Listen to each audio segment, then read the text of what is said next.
आत्मीय बंधुओं प्रणाम। आध्यात्मिक यात्रा विद प्रमोद जोशी में आपका हार्दिक स्वागत है। तो चलिए चलते हैं श्री रामचरितमानस के मुक्ताओं को चुनने के लिए। तो आज शुरू करते हैं। दोहा नंबर 109।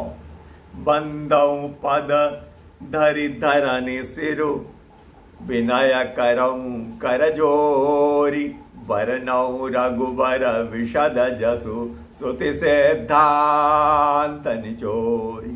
मैं पृथ्वी पर सिर टेक कर आपके चरणों की वंदना करती हूँ और हाथ जोड़कर विनती करती हूँ, आप वेदों के सिद्धांत को निचोड़कर श्री रघुनाथ जी का निर्मल यश का वर्णन करिए।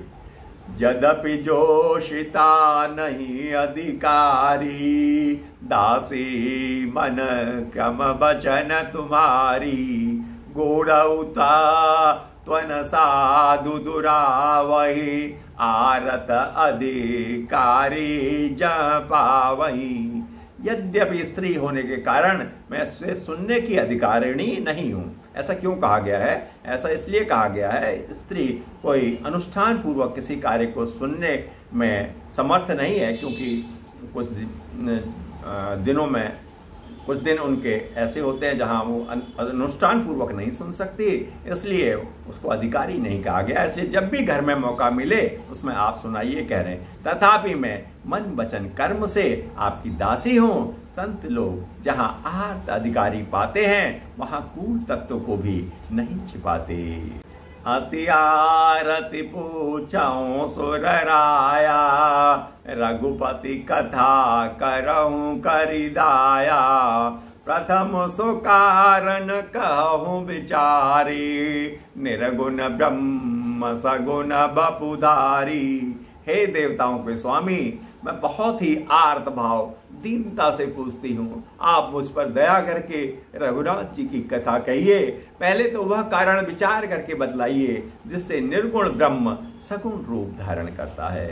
पुनि प्रभु कहूँ राम अवतारा, बाल चरित पुनि कहूँ उदारा। कहूँ जथा जानकी विवाही, राज तजा सो दूषण काई। फिर हे प्रभु श्री रामचंद्र जी के अवतार यानी कि जन्म की कथा कहिए, उनका उदार बाल चरित्र कहिए। फिर जिस प्रकार उन्होंने जानकी जी से विवाह किया वह कथा कहिए, और फिर यह बतलाइए उन्होंने जो राज्य छोड़ा सो किस दोष से। वन बस कीने चरित अपारा, कहु नाथ जिमिरा वन मारा। राज बैठ कीने बहुलीला, सकल कहूँ शंकर सुखशीला। हे नाथ, फिर उन्होंने वन में रहकर जो अपार चरित्र किए और जिस तरह रावण को मारा वह कहिए। हे सुख स्वरूप शंकर, फिर आप उन सारी लीलाओं को कहिए जो उन्होंने राज्य सिंहासन पर बैठकर की थी। प्रिय बंधुओं, कमेंट्स में जय श्री राम अवश्य लिखें।